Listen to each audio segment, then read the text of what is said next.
So we'll go ahead with next topic, that is Biot-Savart law. In this chapter दो important topic है. Number one जो हमने already कल cover किया था, that is magnetic force acting on a current carrying wire, that is I L bar cross B bar. तो याद रखो, अगर हमारे पास एक करंट कैरिंग कंडक्टर है जो एक्सटर्नल मैग्नेटिक फील्ड में है, इट एक्सपीरियंसेस फोर्स. लेकिन अगर करंट कैरिंग कंडक्टर है तो वो खुद की भी मैग्नेटिक फील्ड जनरेट करता है. तो next topic is Biot-Savart law, that basically gives you magnetic field due to current through a wire. तो अगला टॉपिक क्या है? Biot-Savart law. तो यहाँ पे कंफ्यूजन का कोई केस ही नहीं बनना चाहिए. There are two different topics, one in which you have a current carrying conductor placed in an external magnetic field, it will experience force. वो हमने कल कवर किया था. External field कहाँ से आया? We don't care. There was some sort of external field. Now in this case we have a wire of arbitrary shape. तो हमारे पास एक arbitrary shape का wire है और इस arbitrary shape के wire में से there is a steady current I flowing through it. और हमको फाइंड करना है what is the magnetic field generated due to this steady current I. There is a small problem here, क्योंकि ये shape arbitrary है, इसका मतलब करंट का डायरेक्शन बार बार चेंज होगा. तो व्हाट वी डू इज हम इस पूरे वायर को स्मॉल स्मॉल लेंथ एलिमेंट में अज्यूम करते हैं, इमेजिन करते हैं, और उसमें से एक लेंथ एलिमेंट ले लिया हमने यहाँ पे. तो जब इस स्मॉल लेंथ एलिमेंट जिसका लेंथ dl है, जब इसमें से करंट फ्लो होगा तो it will generate magnetic field. और हमको ये मैग्नेटिक फील्ड एक पॉइंट है P यहाँ पे मेजर करना है. We want to know what is the magnetic field due to this small length element, actually due to current flowing through this small length element at point P. तो इस P point का distance from the centre of element is R. Length element में और इस line में, line which joins the centre of element and the point, इसमें angle है theta. तो ये बिल्कुल भूलना नहीं, angle theta is the angle between centre of length element and the line joining the centre of element to the point where you are finding out magnetic field. So according to Biot-Savart law, the magnetic field due to current through this small length element dB is directly proportional to the current. और dB क्यों? क्योंकि length element small है तो field भी small है. तो field कौन generate कर रहा है? Length element. जितना ज्यादा करंट होगा उतना ज्यादा फील्ड होगा. It is directly proportional to length of the element, it is directly proportional to sine of theta, and it is inversely proportional to r square, the square of the distance between the centre and the point. यहाँ तक clear? Now if you remove this sign of proportionality, you will write down constant of proportionality k I dl sin theta by r square. ये k की value आती है 1 if you are in CGS units, और ये k की value होती है μ0 by 4 pi, that is equal to 10 raised to -7 if you are in SI units. So therefore you can write down magnetic field dB equal to μ0 by 4 pi I dl sin theta by r square. And do not forget कि ये Biot-Savart law gives you magnetic field only due to small length element. It does not give you magnetic field due to total wire. सिर्फ element से ही मिलेगा आपको. इसको अगर आपको vector form में लिखना है तो what you can do here is, vector form में लिखने के लिए मल्टीप्लाई डिवाइड बाय r. तो ये बन जाएगा r और नीचे आ जाएगा r³. और मैंने अगर dl r sin थीटा को अलग से लिख दिया, you know a b sin theta is a bar cross b बार, तो dl r sin theta is dl bar cross r बार. यहाँ पे ये आ जाएगा वेक्टर, क्योंकि तुम राइट हैंड साइड में लिखने वाले हो वेक्टर. तो in vector notation you have db bar equal to μ0 by 4 pi I dl bar cross r bar upon r³. Good, clear? तो ये आप Biot-Savart law in vector form done. अब Biot-Savart law के हमको एप्लीकेशंस देखने हैं. Application number 1 is to find out magnetic field due to a long straight infinite wire. तो पहला एप्लीकेशन है Biot-Savart लॉ का, magnetic field due to a long straight infinite wire. तो application number 1, you have a straight wire, और ये question मैंने आपको test में पूछा था। लॉन्ग स्ट्रेट वायर का magnetic field you can find out by 2 different methods.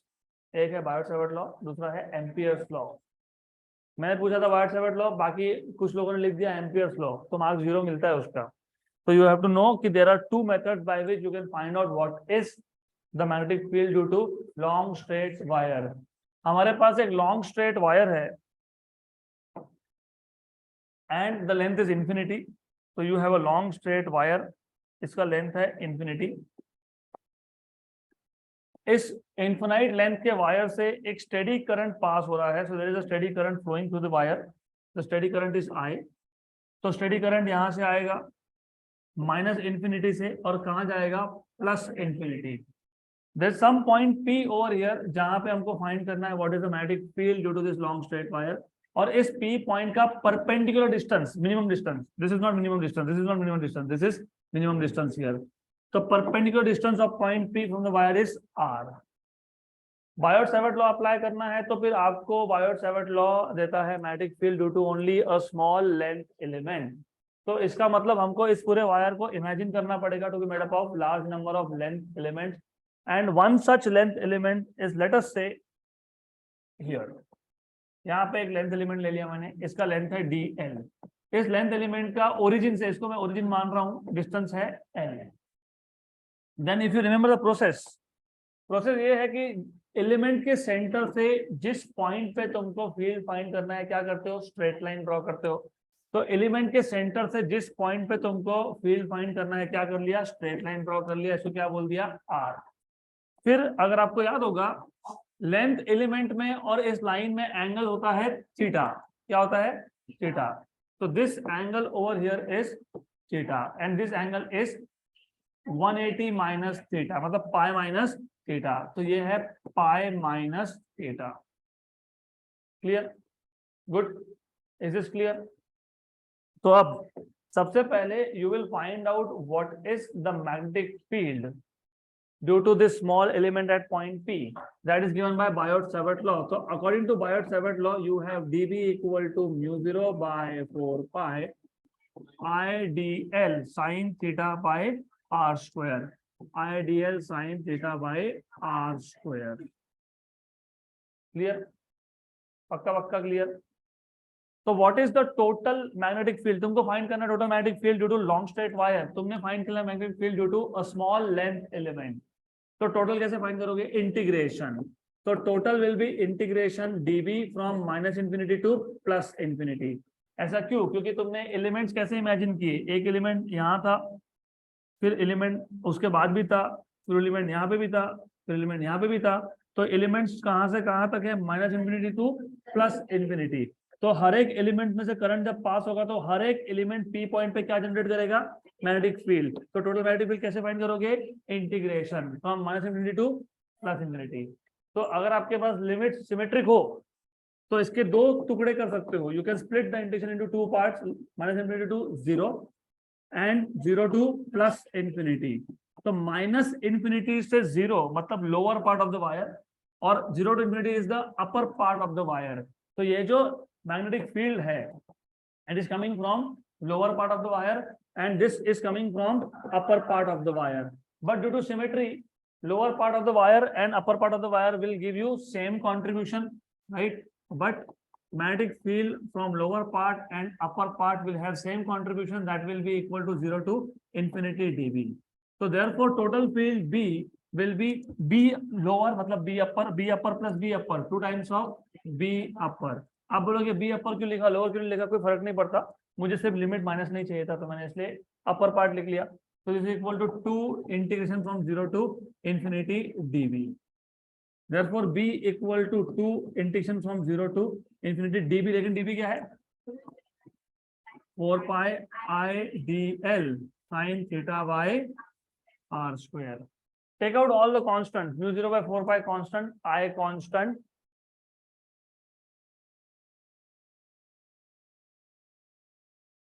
DL constant नहीं। तो इंटीग्रेटी तुम लेंथ पे कर रहे हो, DL को बाहर निकाल लिया, तो वैसा तो होता नहीं है।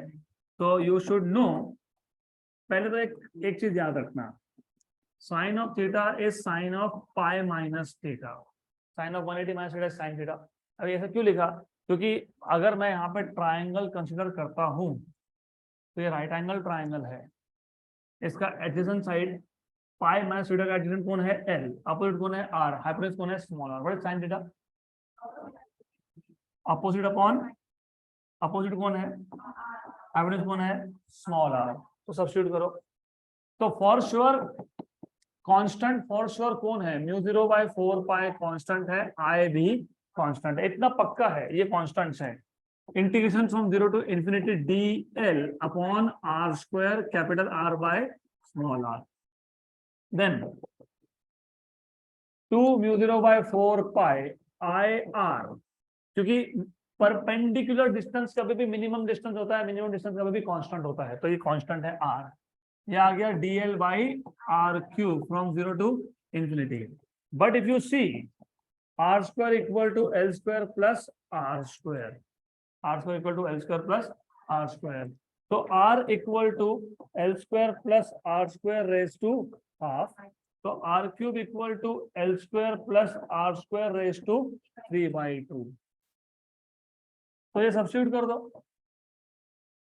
तो you will get b equal to 2 μ0/4 pi I r integration dl upon l square plus r square raised to 3/2 from 0 to infinity।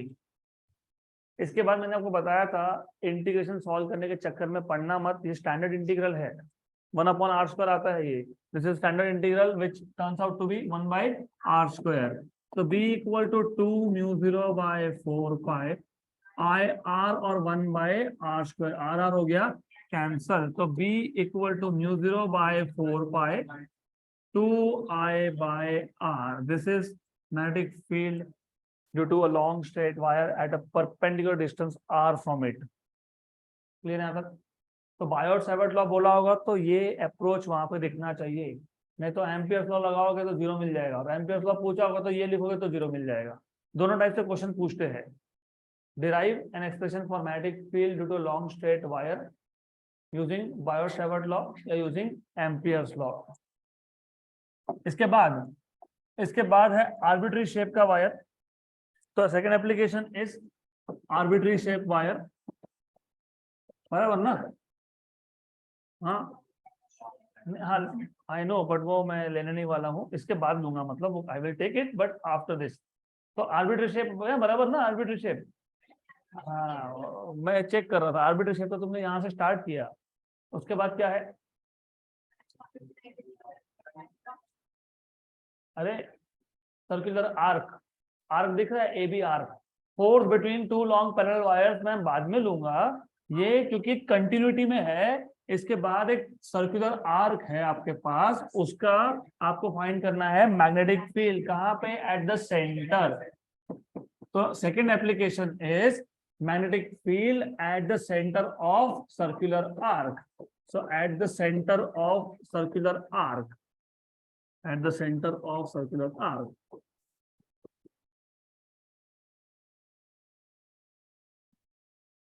तो जिनको कनेक्ट नहीं हो रहा है, अभी कनेक्ट हो जाएगा। ऐसा एक आर्क है, you have a circular arc A B, तो you have a circular arc A B with subtends an angle, subtend मतलब विच मेक्स एन एंगल, कितना? थीटा, कहाँ पे? सेंटर पे। तो this is centre, this is A to B, this is arc. ये A to B जो arc है, इसने सेंटर पे एंगल बना दिया थीटा। यहां तक क्लियर? पक्का पक्का क्लियर? Sure sure? लेकिन थीटा तो तुमने किसी और चीज के लिए यूज किया था, यहाँ थीटा किसी और के लिए यूज कर रहे हो। थीटा तुमने कहाँ यूज किया था बायोट-सावर्ट लॉ में? Angle between the centre and the line joining the centre to the point where you are trying to find out magnetic field. मैंने जानबूझ के नोटेशन चेंज नहीं किया था, because I want you to understand कि notation change करने से मैं कॉन्सेप्ट चेंज नहीं होता है। तो आइडिया यहाँ पे क्या है? आर्क है, आर्क में से करंट पास होगा तो क्या जनरेट करेगा वो? Magnetic field. कहाँ पे? सेंटर।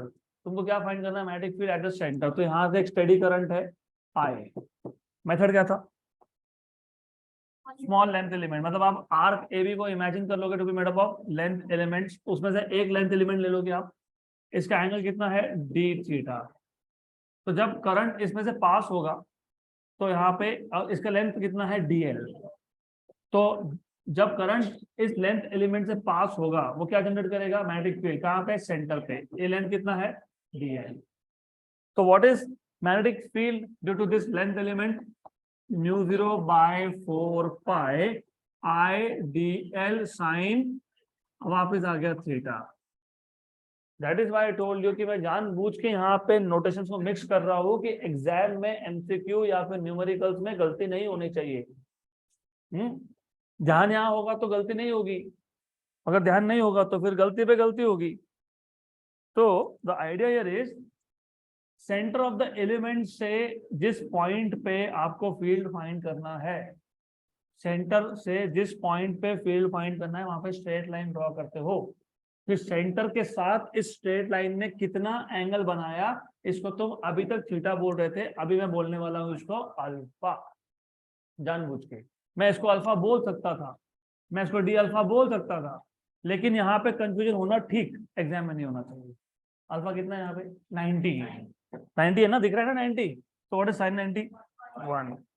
तो dv equal to mu 0 by 4 pi I D L by R square, since sine alpha is 1, क्योंकि एंगल 90 था इसके लिए। Correct, good. Can you change your seat quick, yes quick. Clear यहां तक। अब हमको क्या चाहिए, हमको टोटल फील्ड चाहिए, तो कैसे करोगे, इंटीग्रेट। तो इंटीग्रेशन कहां से, ए से बी तक, डीवी, गुड। तो डीवी क्या है, DV is mu 0 by 4 pi I D L by R square. R constant है, R is the radius, constant है। तुम एलिमेंट कहीं पे भी ले लोगे तो आर रहने वाला है, वो चेंज नहीं होगा। यहाँ पे भी आर है, यहाँ पे भी आर ही है। म्यू 0 बाय 4 पाई भी कांस्टेंट है, करंट भी कांस्टेंट है, तो अंदर क्या रहेगा, सिर्फ डीएल। तो you will have B equal to mu 0 by 4 pi I by R square integration d l from A to B. But if you know length of arc is radius into angle, अगर मैं arc length A B बोलता तो क्या लिखता, are theta, लेकिन मैं किसका length ले रहा हूं, स्मॉल एलिमेंट का, तो क्या आएगा आर इंटू डी थीटा। तो DL equal to R D theta. तो B equal to mu 0 by 4 pi I by R square integration R D theta. जैसे ही तुमने यहाँ पे डी थीटा लिखा, तो यू नीड टू अंडरस्टैंड कि ये एंगल है 0 और ये एंगल है थीटा, तो limit will be from 0 to theta. तो ए पे एंगल 0 है और बी पे एंगल कितना बन गया, थीटा। आर कांस्टेंट है, बाहर लेके आओ। B equal to mu 0 by 4 pi I by R, R और आर स्क्वायर का आर हो गया cancel, integration D theta from 0 to theta. What is integration D theta, theta from 0 to theta is theta. तो you will have mu 0 by 4 pi I theta by R, ये आ गया आपके पास magnetic field due to arc A B. अब इसको आप generalise करके पूरे सर्कल के लिए भी फाइंड कर सकते हो, क्योंकि वो एक आर्क था, आर्क की जगह पे अगर एक सर्कल होगा तो सर्कल अपने सेंटर पे कितना एंगल बनाता है, 2 पाई। तो यहाँ क्या लिखोगे, 2 पाई, ये क्या है 4 पाई, 1 एंड 2 जा, तो mu 0 by 2 I by R. तो ये तो हमने पहले भी देखा है, आगे भी देखेंगे। अगर आपके पास क्वार्टर सर्कल हो, मतलब pi by 2, angle will be pi by 2, pi pi cancel, तो mu 0 by 8 I by R. Good, यहाँ तक क्लियर। इसके बाद है एक्सियल मैग्नेटिक फील्ड, है ना, axial magnetic field due to current in circular loop. तो next topic is axial magnetic field due to current through circular loop। अभी topic थोड़ा सा टाइटल अलग तरीके से लिखा होगा लेकिन आइडिया सेम है, तो not to get confuse with titles. बात ऐसा है, हमारे पास एक सर्कुलर लूप है, इस सर्कुलर लूप में क्या है, करंट है। करंट जब पास होगा तो क्या जनरेट करेगा, मैग्नेटिक फील्ड। हमको क्या फाइंड करना है, मैग्नेटिक फील्ड कहाँ पे, अलोंग द एक्सिस, इसके लिए क्या बोला है, एक्सियल मैग्नेटिक फील्ड। तो there is some point on this axis P, some point P, इस P पॉइंट पे you are suppose to find out, और by the way P point का सेंटर से डिस्टेंस है x। इस P पॉइंट पे तुमको फाइंड करना है what is the magnetic field due to current through this loop. यहाँ तक क्लियर। अब ये एक्सिस मैंने अलोंग x रखा है तो इसको x बोला है, इसी को अलोंग z करता तो इसको z बोल देता। तो डजंट मैटर, टेक्स्ट बुक में जो अप्रोच है वो सेम है, सिर्फ एक्सिस कहाँ दिखाया है, अलोंग z, मैं कहाँ दिखा रहा हूँ, अलोंग x, तो मैं डिस्टेंस को क्या बोल रहा हूँ, x। यहाँ तक क्लियर।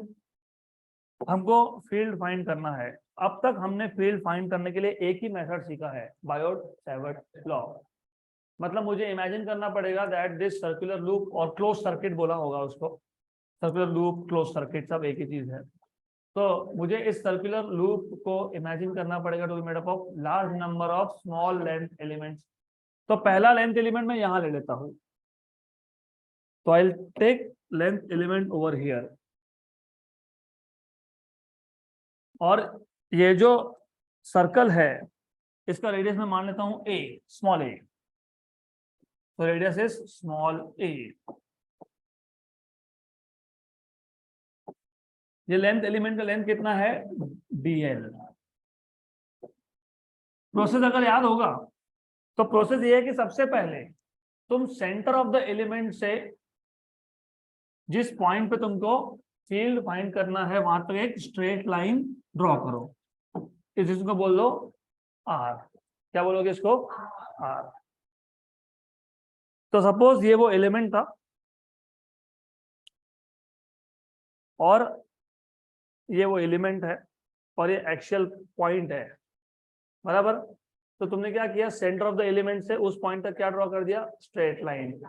इसमें जो एंगल होता है वो हमको काम में आता है ना, dB is proportional to sine theta, बराबर, याद है ना, dB equal to ideal sine theta by r square. What is the angle between this element and 90 degree, तो थीटा इज 90, तो साइन 90 इज 1, तो वेरी गुड। तो हमको मिल गया यहाँ से, इमेजिनेशन लगने वाला है स्ट्रॉन्ग, क्योंकि ये टॉपिक है इजी, सब कुछ है based on imagination. Then dB is equal to μ0 by 4 pi IDL by r square, because theta was 90 तो मैंने लिखा ही नहीं, sin 90 is 1। क्लियर। और एक चीज आपको पता होनी चाहिए, वेल बाय द वे पहले मैं इस एंगल को डिफाइन कर देता हूँ, alpha. You should know one more thing, ये बायोट-सैवर्ट लॉ का वेक्टर फॉर्म, अगर मेरे पास दो वेक्टर है ए बार और बी बार, मैं उसका क्रॉस प्रोडक्ट लेता हूँ, A bar cross B bar is perpendicular to both A bar and B bar.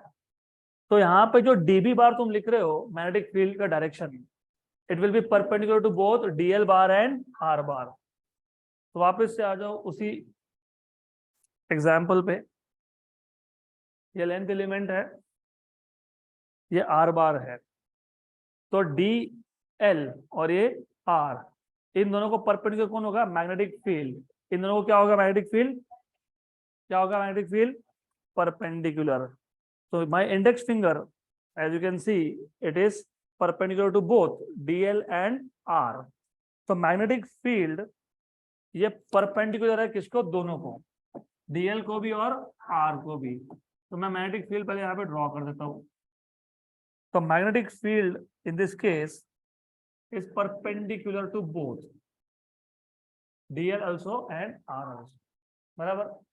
तो ये क्या है, मैग्नेटिक फील्ड है। लेकिन तुम मैग्नेटिक फील्ड यहाँ फाइंड करो कि पी पे फाइंड करो, पी पे। तो यू आर फाइंडिंग और magnetic field eight point P, good. तो ये आ गया आपके पास dB बार, इसको बोल दूंगा मैं PQ। Clear. Now what we will do is, अब हम लोग यहाँ पे एक वर्टिकल लाइन ड्रॉ कर लेंगे इंटेंशनली। अब ऐसा क्यों किया हमने, the reason is simple, extremely simple. ये एक अल्फा एंगल तुमने लिख के रखा है, ये टोटल एंगल कितना है, तो फिर ये कितना है 90 माइनस अल्फा, ये कितना है 90, तो ये कितना है अल्फा। इसका मतलब डीबी के दो कंपोनेंट्स कर सकते हैं हम लोग, डीबी कॉस और डीबी साइन। तो ये डीबी है, ये डीबी कॉस है, ये डीबी है, ये डीबी साइन है। तो ये डीबी कॉस अल्फा है और ये डीबी साइन अल्फा है। यहां तक क्लियर, पक्का पक्का। तो यहाँ पे दो कंपोनेंट आ गए। अब दिक्कत क्या है कि अगर मैं ऐसे सारे कंपोनेंट हर जगह पे लूं, क्योंकि अल्टीमेटली तुमको क्या चाहिए, magnetic field due to current through this circular loop. तो सर्कुलर लूप में क्या एक लेंथ एलिमेंट था, नहीं, बहुत सारे लेंथ एलिमेंट है। तो तुम हर जगह पे लेंथ एलिमेंट लोगे, फिर क्या करोगे, इंटीग्रेट करोगे, तो what will be total magnetic field integration. लेकिन प्रॉब्लम यहाँ पे ये है कि दो दो कंपोनेंट है, तो मुझे इंटीग्रेट करने का लिए दोनों पे इंटीग्रेट करना पड़ेगा। तो मुझे डीबी साइन अल्फा का इंटीग्रेशन अलग करना पड़ेगा, डीबी कॉस का अलग करना पड़ेगा। तो उसके लिए हम एक ट्रिक यूज करते हैं। हम बोलते हैं कि ये ए पॉइंट था जहां पे हमने एक लेंथ एलिमेंट लिया, तो उसको डायमेट्रिकली अपोजिट बी पॉइंट पे एक लेंथ एलिमेंट ले लो। तो consider, imagine another length element, और सारे लेंथ एलिमेंट सेम लेंथ के ही है। तो imagine another length element at diametrically opposite point, then ये जब यहां से करंट पास होगा तो ये भी मैग्नेटिक फील्ड जनरेट करेगा, कहां पे, पी पॉइंट पे। और इसलिए इसके केस में भी मैग्नेटिक फील्ड क्या होगा, परपेंडिकुलर होगा यहाँ पे। और क्योंकि सिमेट्रिक प्रॉब्लम है, ये एंगल भी होगा और ये एंगल भी होगा अल्फा। तो ये भी डीवी है, सिर्फ नाम मैंने इसको बोल दिया पी क्यू, इसको बोल दिया P dash, P Q dash. वो पी क्यू का एक कौन है, पी क्यू डैश। तो इसके भी दो कंपोनेंट होंगे, एक कंपोनेंट यहाँ जाएगा कॉस अल्फा, एक यहाँ आएगा डीबी, डीबी साइन अल्फा। तो डीबी कॉस अल्फा हो गया कैंसल, बराबर। तो आपके पास इन दोनों एलिमेंट्स की वजह से, दोनों दोनों कॉम्बिनेशन मिला के नेट कितना बचा, 2 dB sine alpha, dB sin alpha plus dB sin alpha, 2 dB sin alpha, because they were equal in magnitude and same in direction, तो ऐड होगा। तो ये दो एलिमेंट्स का है, टोटल चाहिए तो क्या करोगे, इंटीग्रेशन किस पे, dB नेट पे। इंटरेस्टिंगली dB नेट तो पता है आपको, वो तो दिक्कत नहीं है। 2 dB लिमिट क्या है, लिमिट 0 to पाई की 2 पाई। अगर तुम अगर 2 पाई लिखते हो तो यहाँ पे 2 मत लिखना।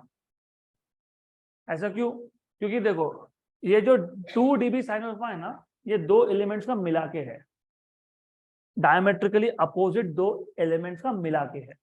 फिर तुम बोल रहे हो इंटीग्रेट करो, तो तुम पूरे सर्कल पे इंटीग्रेट कर रहे हो, बराबर। तो डबल डबल काउंट हो जाएगा ना। तुम अगर पूरे सर्कल पे इंटीग्रेट करोगे, वो 2 dB एक एलिमेंट का नहीं था, वो दो एलिमेंट का रिजल्टेंट था। तो तुम वापस से पूरे सर्कल पे इंटीग्रेट करोगे तो डबल डबल हो जाएगा। तो या तो वहां 2 मत लिखो, अगर यहाँ 2 नहीं लिखते हो तो यहाँ 2 आएगा लिमिट्स में, या फिर अगर वहां 2 लिखा है तो लिमिट्स में 2 नहीं आना चाहिए, तो 0 to पाई, क्योंकि मतलब तुम आधे पे ही, राइट, गुड, यहाँ तक क्लियर। अब what is sine alpha, opposite side upon hypotenuse. Opposite कौन है, ए, हाइपोटेन्यूज कौन है, आर। तो you have B equal to integration of course 0 से पाई तक, ऑफ कोर्स 2 बाहर आएगा, ऑफ कोर्स डीबी है μ0 by 4 pi I DL by R square और A by R. μ0 by 4 pi constant, current steady है कांस्टेंट, ए रेडियस है constant, integration 0 to pi dl upon R cube, और R भी इस case में है constant. Small are क्या है, कांस्टेंट, स्मॉल आर क्या है, कांस्टेंट। नहीं समझ में आए तो फिलहाल मत लिखो, बाद में निकालते हैं बाहर। By the way R square equal to L square X square plus A square, क्योंकि ये R square is A square plus X square, A square plus X square, बराबर। तो what is R? Under root of A square by X square, A square plus X square raise to half, बराबर। अरे R square is A square plus X square, तो R is A square plus X square raise to half, तो cube क्या आएगा 3/2, बराबर। Cube क्या आएगा 3/2। ए क्या है कांस्टेंट, क्योंकि रेडियस क्या है कांस्टेंट, एक्स क्या है कांस्टेंट, क्योंकि जिस पॉइंट पे तुम फील्ड फाइंड कर रहे हो वो पॉइंट क्या है सेम जगह पे है ना, वो शिफ्ट हो रहा है क्या पॉइंट, तो एक्स क्या है कांस्टेंट, तो ए कांस्टेंट एक्स कांस्टेंट मतलब आर भी कांस्टेंट, तो आर क्यूब को निकाल लो बाहर इंटीग्रेशन के बाहर, तो you will have B equal to 2 mu 0 by 4 pi I A by R cube integration dl from 0 to pi, तो b equal to 2 mu 0 by 4 pi, mu 0 by 4 pi i a, r cube क्या है a square plus X square raise to 3/2 integration dl, तो हम लोग क्या कर रहे हैं dl dl dl dl dl dl add कर रहे हैं, कितने एंगल के लिए पाई, क्या आएगा पाई आर, पूरा सर्कल जो 2 पाई आर, यहाँ पे हाफ है तो पाई आर, लेकिन आर को तुमने बोला है ए, तो पाई ए, तो ये क्या आएगा पाई ए, पाई पाई कैंसल, 1 एंड 2 जा, तो B equal to mu 0 by 2 I A square upon A square plus X square raise to 3/2 हो गया डिराइव। ये सिंगल टर्न के लिए है, this is for single turn, अगर n होंगे तो multiply by n, if you have n turns then you multiply by n, so magnetic field B will be n mu 0 by 2 I a square upon a square plus x square raised to 3/2। तुमको मैंने यहाँ बताया था circle के लिए, for ring बताया था क्या मैंने, फॉर रिंग और circle theta equal to 2 pi, तो b equal to mu 0 by 4 pi I 2 pi by r, तो this equal to mu 0 by 2 I by are.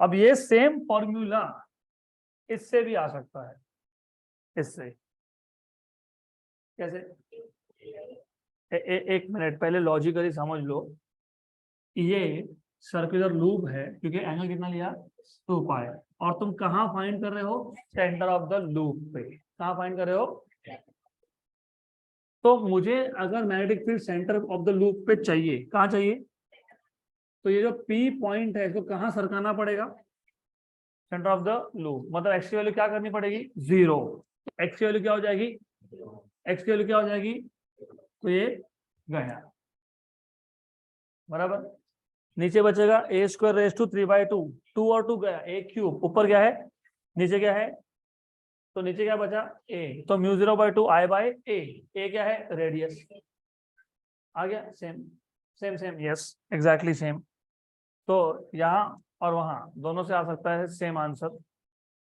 Clear पक्का। इसके बाद हम देखेंगे force between two long parallel wires, infinitely long wires, अब उस पे आ जाओ, फोर्स बिटवीन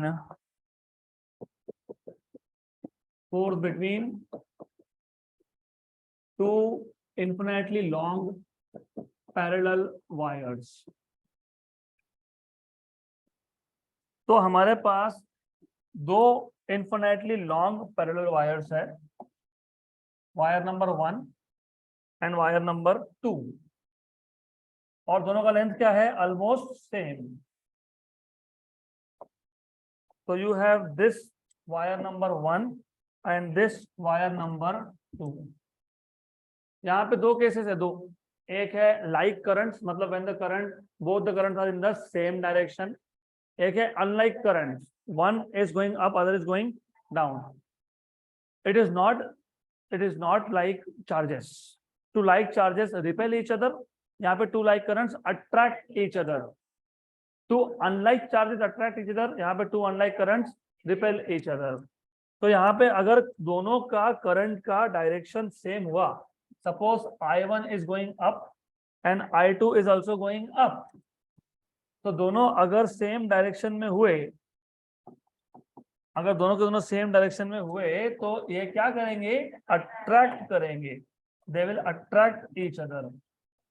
मतलब यू विल सी ये वायर यहाँ पे बेंड होगा बिकॉज ऑफ अट्रैक्टिव फोर्स, ऐसा हो जाएगा, और ये वाला वायर भी यहाँ पे बेंड होगा because of attractive force. This is for like currents. Unlike में उल्टा है, अनलाइक में रिपल्शन है, ये वायर यहाँ जाएगा और दूसरा वायर यहाँ इस तरफ आएगा। This is what will happen. यहाँ तक क्लियर? अब सबसे पहले फोर्स एक्टिंग, मैं फोर्स बिटवीन टू वायर्स की बात नहीं कर रहा हूं, मैं बोल रहा हूँ force acting on a long straight wire of length L, let us say, in an external magnetic field is BIL sine theta. तो पहले तो ये पता होना चाहिए, force acting on any wire due to external field is BIL sine theta. अब देखो ऐसा है कि ये दोनों है current carrying wires and these two wires are at a perpendicular distance A from each other. So these two are at distance A from each other. और अब ऐसा है, जो दो टॉपिक हमने पहले देखे थे, पहला टॉपिक था force acting on a long straight wire, दूसरा था magnetic field produce due to a long straight wire carrying current. पहले कल के पार्ट में हमने क्या देखा, force acting on a long straight wire in an external magnetic field is BIL sine theta. आज हमने क्या देखा कि जब वायर में करंट हो तो वायर खुद का फील्ड भी प्रोड्यूस करता है, that is given by μ0/4π2I/r या a। यहाँ पे डिस्टेंस हमने लिया a, तो हम लिखेंगे यहाँ पे a। अब हो क्या रहा है, वायर नंबर 1 में करंट है, wire number 1 magnetic field produce करेगा सराउंडिंग स्पेस में, उस सराउंडिंग स्पेस में कौन आ गया, वायर नंबर 2, और wire number 2 is carrying current, तो wire number 2 will experience force due to field of first. Direction भी पता कर लो। अब उल्टा भी ट्रू है, wire number 2 is also carrying current, मतलब wire number 2 is also generating magnetic field in the surrounding region and wire number 1 is in the field of 2, तो wire number 1 will also experience magnetic force due to field of 2। आपको current का field का direction अगर चाहिए तो you have to use something called as right hand thumb rule. Imagine the wire to be held in your right hand such that the thumb is outstretched and fingers are curled. If the thumb is pointing in the direction of current, then the curled fingers give you direction of magnetic field. तो ये important है। तो imagine wire number 1 to be held in your right hand और wire number 2 इस wire 1 के right side में है, तो फिंगर को जब कर्ल करूंगा तो कहाँ जा रहा है फील्ड, इनसाइड। इनसाइड मतलब डॉट के क्रॉस। तो वायर नंबर 1 का magnetic field B1 at the location of second wire is going inside, current is going up, field is going in, angle 90 to 90, so F equal to BIL. Similarly wire number 2 is carrying current और wire number 1 ये दूसरे side पे है। अगर आप right hand rule use करते हो तो फिंगर्स आर पॉइंटिंग आउट, तो सेकेंड वायर का फील्ड ये पहले वायर के लोकेशन पे है आउट, तो कौन सा कन्वेंशन, डॉट कन्वेंशन। तो डॉट कन्वेंशन, तो ये आ गया field produce by 2। Again field is coming out, current is going up, what is the angle, 90, तो यहाँ पे वापस से क्या लिखोगे 90 बराबर। तो वायर 1 दूसरे के फील्ड में है, तो वायर 1 फोर्स एक्सपीरियंस करेगा F12, force on 1 due to field of 2। ये जो तुम बिल लिखते हो इसमें बी होता है एक्सटर्नल फील्ड, यहाँ पे फोर्स कौन एक्सपीरियंस कर रहा है, किसकी वजह से, किसकी फील्ड की वजह से, तो B2। और अगर पहले वायर में करंट नहीं होता तो फोर्स एक्सपीरियंस करता क्या, तो I1 और L1, लेकिन L1 और L2 क्या है, सेम है। क्लियर, राइट, पक्का पक्का।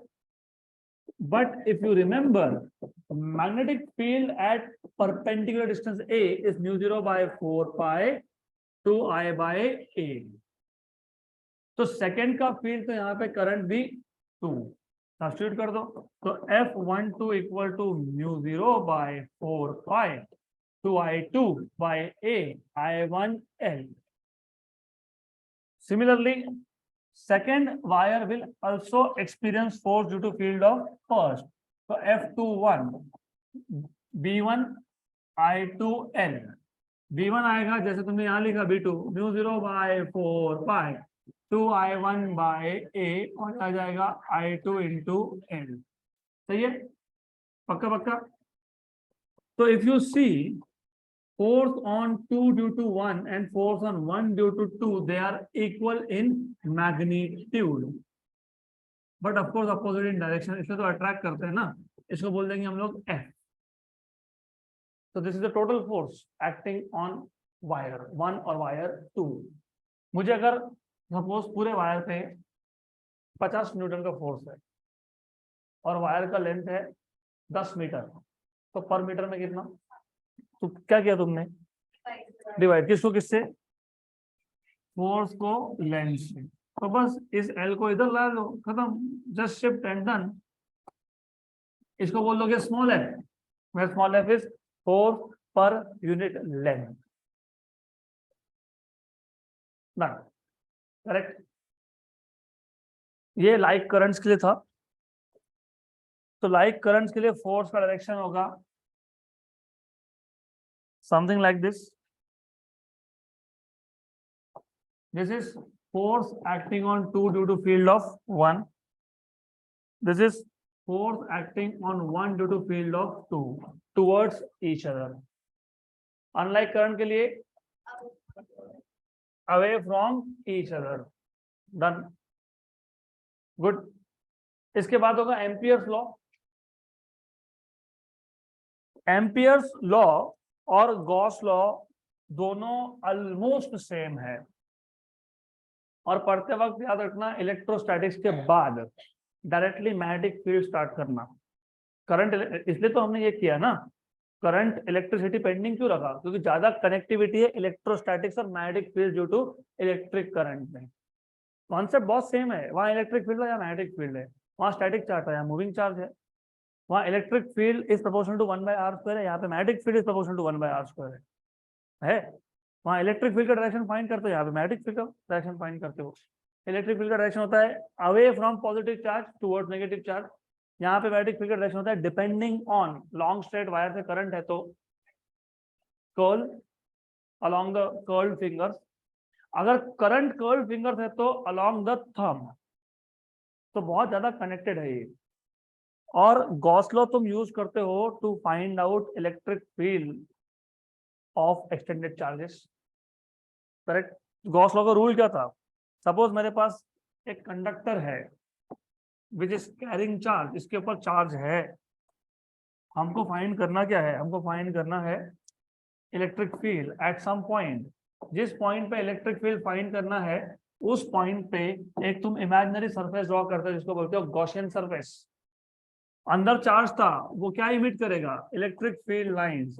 इलेक्ट्रिक फील्ड लाइंस इस गॉसियन सरफेस से होंगे पास, मतलब फ्लक्स आएगा. तो आप बोलते हो टोटल फ्लक्स, जिसको आप बोलते हो integration E bar dot D S bar over this surface S is equal to charge enclose upon epsilon 0. Right. तो गॉस लॉ में चार्ज को एनक्लोज करना पड़ता है inside imaginary surface which is known as Gaussian surface. The shape of Gaussian surface is same as that of shape of conductor. Spherical तो spherical, cylindrical तो cylindrical. इसका equivalent है Ampere's law. Gauss law को देता है electric field, Ampere's law को देता है मैग्नेटिक फील्ड.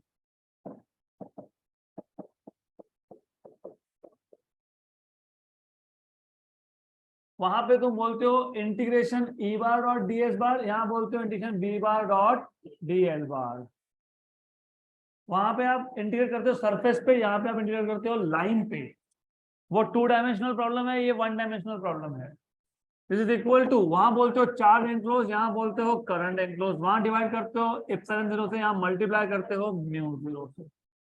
डन, हो गया स्टेटमेंट.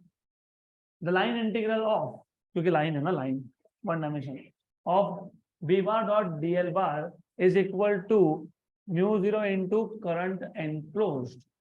इसके टोटल 3 एप्लीकेशन देखने हैं, 4 देखने हैं।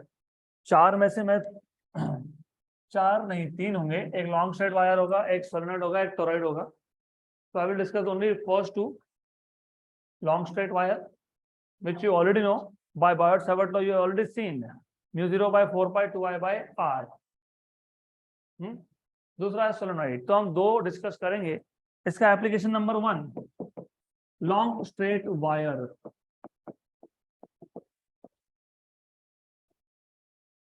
देखो बायोट-सावर्ट लॉ से मिल सकता है, ऑफ कोर्स मिलता है, ऑफ कोर्स हमने किया, लेकिन बहुत लेंथी है ये, so much of mathematics is involve. तो उससे एक शॉर्टकट तरीका है एम्पियर्स लॉ। हमारे पास एक लॉन्ग स्ट्रेट वायर है विच इज कैरिंग करंट, इसमें से करंट पास हो रहा है, so it carries some current I. अब अकॉर्डिंग टू एम्पियर्स लॉ, पहली बात तो तुमको एक पॉइंट पे, एक किसी पॉइंट पे आपको क्या फाइंड करना है, मैग्नेटिक फील्ड। तो according to Ampere's law what you should do is enclose the current. जैसे according to Gauss law enclose charge, वैसे इसको यहाँ पे किसको एनक्लोज करोगे, किसको, करंट को। और shape of the loop will depend on the symmetry of the conductor. अगर लॉन्ग स्ट्रेट आया तो लूप का शेप होगा सर्कुलर। वहां पे गॉसियन सरफेस बोलते हो, यहाँ पे एम्पेरियन लूप बोलते हो। तो यहाँ पे ये कौन है, एम्पेरियन लूप, राइट। फिर वहां पे पहले तुम एक सरफेस एलिमेंट लेते हो, पूरे सरफेस पे एक छोटा एलिमेंट लेते हो, ई बार डॉट डी एस बार निकालते हो। भूल गए गॉस लॉ, भूल गए। गॉसियन सरफेस पे जिस पॉइंट पे इलेक्ट्रिक फील्ड चाहिए था, उस पॉइंट पे हमने एक एलिमेंट लिया था ds। हमने ये देखा था कि ds का डायरेक्शन और इलेक्ट्रिक फील्ड का डायरेक्शन सेम है। फिर हमने देखा था कि e bar dot ds bar is ads cos of 0, that is ads। फिर हमने किया था इंटीग्रेट। फिर हमने बोला कि ऐसा एलिमेंट एक ही क्यों होगा, बहुत सारे होंगे, सबसे फ्लक्स पास हो रहा है, तो क्या करोगे, इंटीग्रेट करोगे। यहाँ पे क्या करोगे, वही करोगे। यहाँ पे पहले क्या लोगे, एक एलिमेंट लोगे। You will take some element somewhere, wherever you want you can take. We'll start with point P, बराबर। हम क्या करेंगे, हम पहले इसके लिए b bar dot D L bar find करेंगे, which is B D L cos of theta. Theta is 0। क्यों 0, क्योंकि लेंथ एलिमेंट तो हमेशा अलोंग द सर्कमफरेंस ही होता है। Length element always along the length circumference, बराबर। लेकिन मैग्नेटिक फील्ड भी तो वही होता है, फिर direction, right hand thumb rule. Imagine long straight wire to be held in your right hand with thumb outstretched and fingers curled around it. Thumb gives the direction of current, then fingers give the direction of magnetic field. तो magnetic field कहाँ है, along fingers, और DL का direction क्या है, along fingers. DL is going here. This is DL direction. This is also magnetic field direction. So both are in same direction. What is angle 0? What is cos 0? तो आ गया वो BDL। फिर क्या करते हो, इक्वेशन नंबर 1 का left hand side तुमने कर लिया सॉल्व। अब क्या करोगे, करंट एनक्लोज। इसमें तो था ही एक करंट, अगर इसमें 3-4 वायर होते तो I1 plus I2 plus I3 plus I4। अगर 4 में से 2 का करंट अप होता, 2 का डाउन होता, तो I1 plus I2 minus I3 minus I4। Depend करता है कौन सा अप कौन सा डाउन। यहाँ तो है ही एक करंट, तो charge enclose, sorry current enclose. Equation 2 equation 3 कहाँ सब्स्टिट्यूट करोगे, 1 में। Therefore from equation number 1, 2 and 3 you have integration b bar dot dl bar is bdl equal to mu 0 into current encloses I। b तो constant है, वहां पे भी ऐसा ही किया था, e तो कांस्टेंट है। e डिपेंड करता है चार्ज पे और डिस्टेंस पे, इसलिए e का कांस्टेंट यहाँ बोलते हो। b डिपेंड करता है करंट पे और डिस्टेंस पे। करंट स्टेडी है, डिस्टेंस वो तुम कहीं पे भी ले लो, इसको डीएल को तुम कहीं पे भी ले लो। What is the distance, radius. तो distance is always the radius. तो इंटीग्रेशन ओवर डीएल। ऐसे एम्पिरियन लूप पे तुमने हर जगह पे डीएल इमेजिन करके रखा है, डीएल फिर डीएल फिर डीएल फिर डीएल, ऐसे डीएल तो हर जगह पे लेके रखे हैं। तो जब सब डीएल को ऐड करोगे तो क्या मिलेगा, सरकमफेरेंस मतलब 2 पाई आर। तो b into 2πr equal to μ0 into I, तो b equal to μ0 by 2π I by r, मतलब b equal to μ0 by 4π 2I by, तो यही तो हमने वहां पे भी फाइंड किया था। देखो देखो कहाँ गया, ये देखो, सिर्फ वहां पे कैपिटल R लिया था हमने डिस्टेंस, यहाँ पे ले रहे हैं हम लोग स्मॉल r। तो ये कम स्टेप्स में होता है, ज्यादा इंटीग्रेशन भी नहीं है। क्लियर। Number 2, solenoid. हमको पहले एक चीज एकदम क्लियर होनी चाहिए कि हमको सोलेनोइड के सेंटर पे, मतलब अलोंग द एक्सिस फाइंड करना है magnetic field. So we want to find out what is magnetic field along the axis of solenoid at the center along the axis of solenoid. अब जिनको solenoid ही नहीं पता तो यहां से स्टार्ट होगा। सोलेनोइड होता है एक कोर, इस कोर के ऊपर होता है एक winding,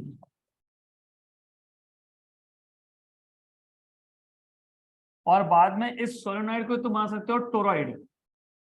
toroid is a solenoid which donut shape, ये आ गया सोलेनोइड। इस पे आप करते हो वाइंडिंग्स,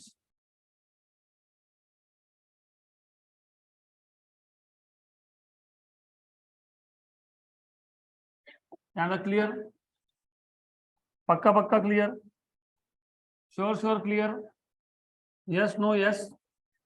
तो जब तुम यहां से करंट पास करोगे, whenever you have current you have magnetic field। अब तक क्या था कि करंट स्ट्रेट था, अलोंग थंब था, फील्ड था अलोंग कर्ल फिंगर्स। अब पहली बार उल्टा हुआ, current is along the curl fingers, तो thumb gives you direction of magnetic field। तो magnetic field is along the axis of solenoid, क्योंकि axis of solenoid is a straight line passing through its center। तो ये axis है और magnetic field भी इसी direction में है, along the axis। तो ये इंपॉर्टेंट है क्योंकि यहाँ डायरेक्शन सबसे ज्यादा मैटर करता है, ये मैग्नेटिक फील्ड का डायरेक्शन है। यहाँ तक क्लियर, पक्का पक्का clear. What is your task? To find out magnetic field using Ampere's. Biot Savart होता तो उसमें तुम एलिमेंट्स लेते, लेकिन बायोट सेवर्ट लॉ का शॉर्टकमिंग है, लिमिटेशन है, तुम हर जगह पे नहीं अप्लाई कर सकते। एम्पियर लॉ को यहाँ अप्लाई करना पड़ेगा। एम्पियर लॉ चाहिए तो करंट को एनक्लोज करना पड़ेगा। अब करंट को एनक्लोज करना है तो एम्पियरियन लूप चाहिए। एम्पियरियन लूप पिछले केस में था सर्कुलर, यहाँ पे लेंगे रेक्टेंगुलर। तो यहाँ पे एक लूप ले लेंगे,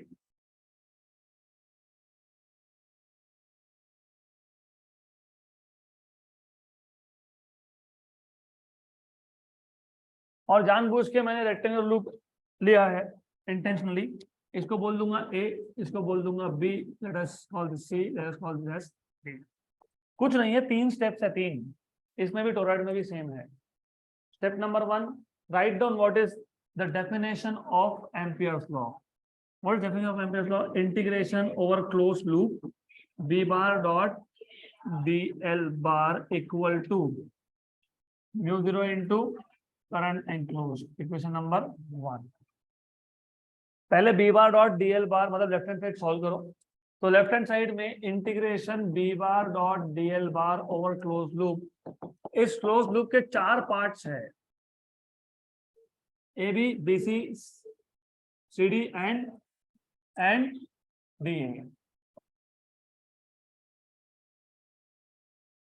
तो plus plus plus, A to B, B to C, C to D and D to A. जिनको मैग्नेटिक फील्ड डायरेक्शन नहीं पता उसको ये कभी समझ में नहीं आएगा कहां से आया। मैग्नेटिक फील्ड का डायरेक्शन है अलोंग द एक्सिस। तुम इंटीग्रेट कर रहे हो B bar dot D L bar पे, और पहला एलिमेंट तुमने लिया ए से बी। ए से बी मैग्नेटिक फील्ड उसको उल्टा है। एंगल कितना है? What is sign 180? What is cos 180? चलो ठीक है, मैं आपका काम थोड़ा आसान कर देता हूँ। नहीं ठीक है, that's okay, I will reduce your work here. ये आ गया मैग्नेटिक फील्ड। अब बोलो 0 A to B and this is also from A to B। तो मैग्नेटिक फील्ड का डायरेक्शन और लेंथ एलिमेंट का डायरेक्शन क्या है, सेम है। एंगल कितना है, और डॉट प्रोडक्ट में कॉस होता है कि साइन होता है, कॉस। What is cos 0, 1। तो integration over loop b bar dot dl bar from A to B जब लिखोगे तो क्या लिखोगे, b dl cos ऑफ 0। कहां से कहां तक, A से B तक। अब ये जो A to B लेंथ है इसको मैं मान लेता हूं L। गुड, पक्का। दूसरा B to C, direction of magnetic field is along axis and B to C is something like this 90। What is cos 90, 0। इसका मतलब जो सेकंड पार्ट है ये कंट्रीब्यूट ही नहीं करेगा। उसके बाद C to D far away लिया है हमने जानबूझ के, क्योंकि आपको याद होना चाहिए मैग्नेटिक फील्ड लाइंस जैसे आप सोलेनॉइड से दूर जाते हो they become very very less, they are widely separated. क्योंकि ये फार अवे है तो magnetic field is negligible. D to A, this is direction of magnetic field, this is D to A 270। what is cos 270, 0। तो इसका भी contribution नहीं है, तो कंट्रीब्यूशन किसका है, A to B। तो integration over loop b bar dot dl bar equal to b तो कांस्टेंट है dl from A to B, लेकिन A to B लेंथ कितना है L, तो ये क्या आ जाएगा BL। तो क्या आ जाएगा BL। Equation number 2, equation 1, equation number 2। अब क्या फाइंड करना रह गया, current enclosed.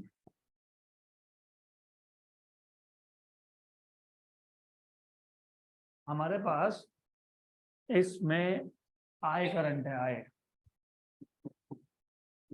Total number of turns है N, capital N। Total number of turns कितने हैं, तो टोटल टर्न कितना है, नहीं सही बोल रहे हो तुम, मैंने ये नहीं पूछा कि एम्पियर लूप के अंदर कितना है। टोटल करंट NI है, एम्पियर लूप के अंदर कितना करंट है, इसके लिए हम डिफाइन करते हैं something called as turns per unit length. अगर इस सोलेनॉइड का टोटल लेंथ कैपिटल L होता, मान लो 10 मीटर, और मान लो मेरे पास 500 टर्न्स है, तो 1 मीटर में कितने 50। मतलब तुमने क्या किया, इसको तुम बोलते हो स्मॉल n। क्यों बोलते हो, इसका रीजन है, तुमको एक चीज समझ में आएगा कि 50 टर्न्स पर मीटर है, कितने 50, क्योंकि 500/10। मैंने बोला कि एम्पियर लूप का लेंथ 2 मीटर है, कितना, तो 1 मीटर में 50 है तो 2 मीटर में कितने हैं, तो तुमने क्या किया पता है, मल्टीप्लाई किया। मतलब तुमने n को L से मल्टीप्लाई कर दिया। n number of turns per unit length, small l is the length of Amperian loop. तो number of turns per unit length into length of the loop into length of the loop, ये आगे number of turns किसमें, Amperian loop के अंदर। और ये जो I current है जितने नंबर ऑफ टर्न्स है उतने बार ही घूमेगा। अगर करंट I है 100 टर्न्स है तो कितने बार घूमेगा, 100I। तो यहाँ क्या करोगे, तो what is current enclosed, NLI। Equation number 3। तो from equation number 1, 2 and 3, equation number 1 का लेफ्ट हैंड साइड था इंटीग्रेशन b बार डॉट, वो कितना आया BL, और μ0 into current enclosed NLI, cancel and cancel, तो NL हो गया कैंसल, तो B कितना आ गया μ0 NI। This is the magnetic field along the axis. और एक्सिस पे इतना क्यों आया, क्योंकि एक्सिस पे जब तुम मेजर करते हो ना तो करंट अपर पार्ट से भी पास होता है, लोअर पार्ट से भी होता है। तो एक्सिस पे अपर पार्ट का और लोअर पार्ट का दोनों का कंट्रीब्यूशन होता है। अगर मुझे पूछा होता find out what is the magnetic field near one and, suppose यहाँ पे बोल दिया, तो कितना, half of the total, half of the axial, क्योंकि उस केस में आपको फील्ड मिलेगा सिर्फ एक साइड के करंट से। Good, end of this chapter.